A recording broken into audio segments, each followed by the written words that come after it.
আমার ভাঙা ঘরে ভাঙা চালা ভাঙা বেড়ার ফাঁকে অবাক জ্যোৎস্না ঢুয়ে কাপড়ে হাত বাড়াইয়া ডাকে,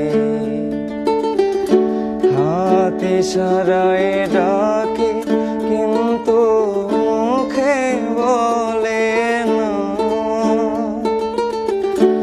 আমার কাছে আইলে বন্ধু আমারে পাইবা না। আমার ভাঙা ঘরে ভাঙা